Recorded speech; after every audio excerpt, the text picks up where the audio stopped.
Paano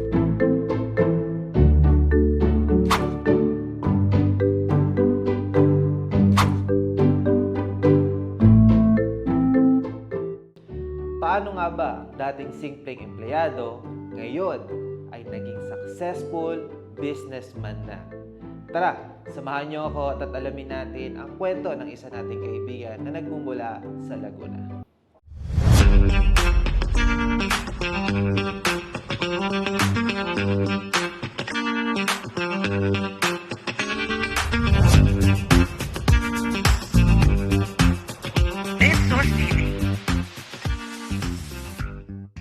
Magandang umaga sa ating lahat at ako nga pala si Alfie, ang inyong lingkod at narito ako sa isang opisina para mag-interview sa isa-isa naming boss at kauna-unahang distributor ng dalawang probinsya.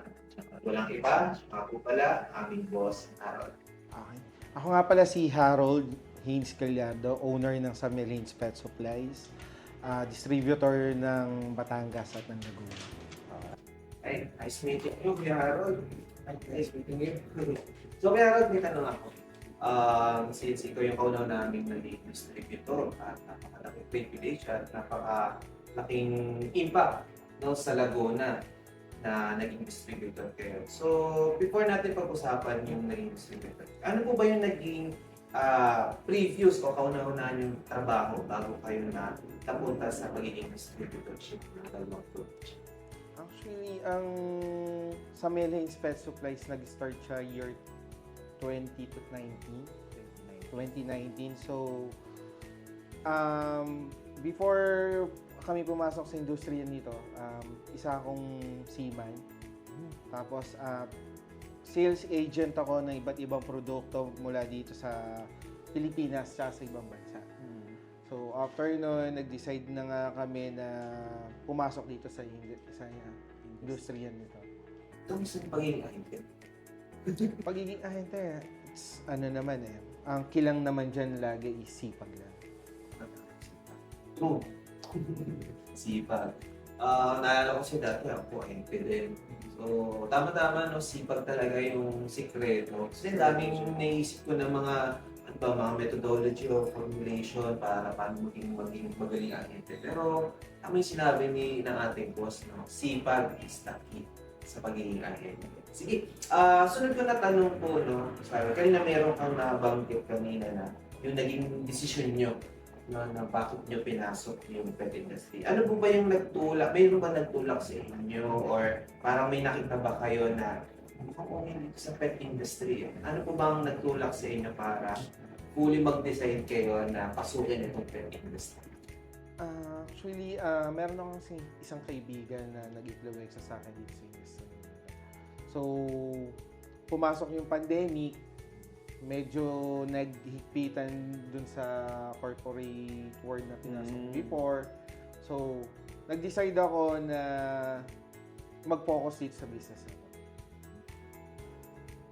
Sakto, no? Yung during the pandemic, parang doon talaga isa sa mga naging comfort yung mga na parang nakulong sa kanilang mga bahay, yung mga pets nila, no? Isa yun sa mga naging comfort nila. Siguro isa yun sa mga nagbukas, no? Parang inisip yun ng iba pag nagkaroon ng pandemic, parang ang daming nagsara ng mga business. Pero hindi na uwi doon, may mga opportunity nagbukas ng business. Isa po kayo doon, no? Na during the pandemic, nakapagbukas kayo ng business at magandang opportunity. Sa sunod ko pong tanong, Boss Harold, sa dami ng mga manufacturer and supplier, especially distributor po kayo, so, maraming mga maraming lalapis sa inyo, maraming manliliga, no? Bakit niyo po napili yung main source bilang iyong supplier?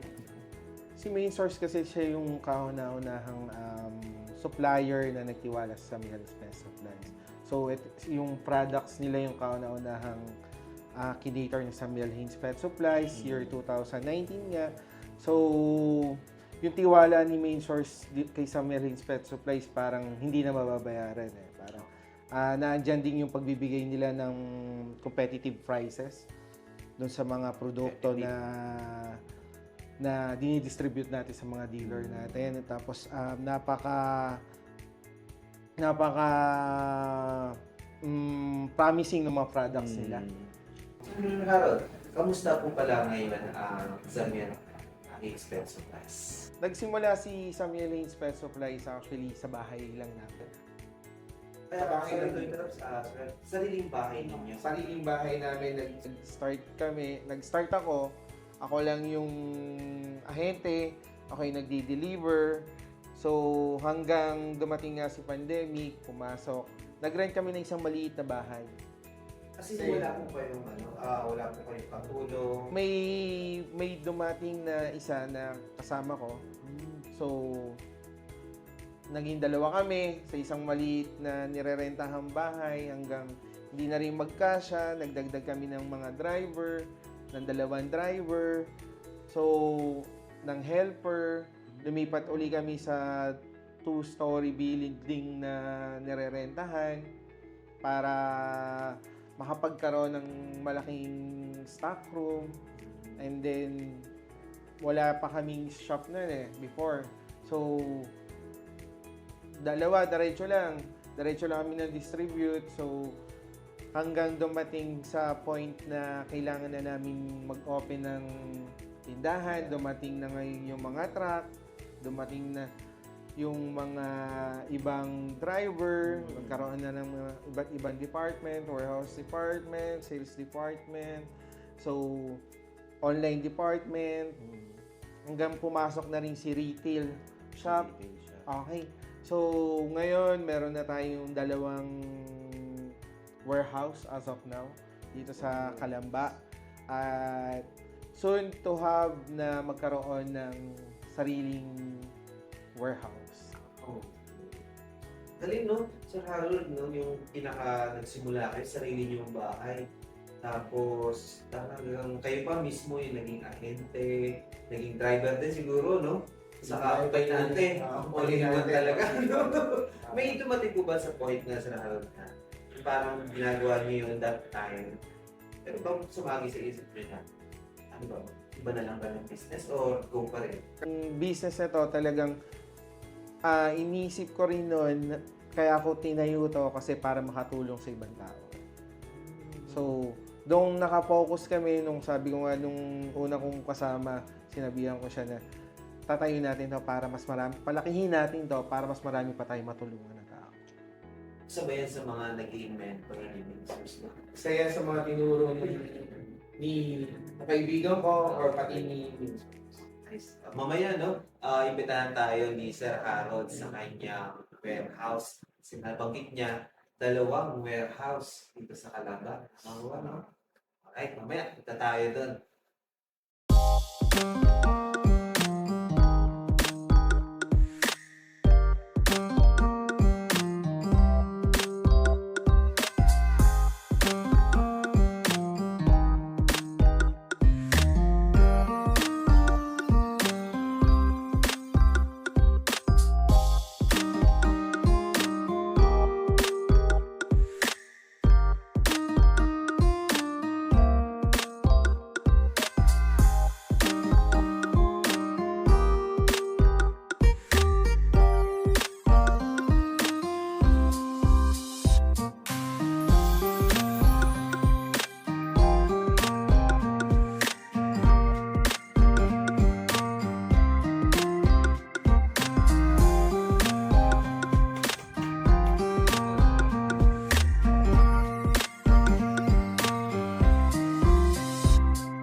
Yung speaking of products, boss, at sabi ko po kanina, promising saka competitive.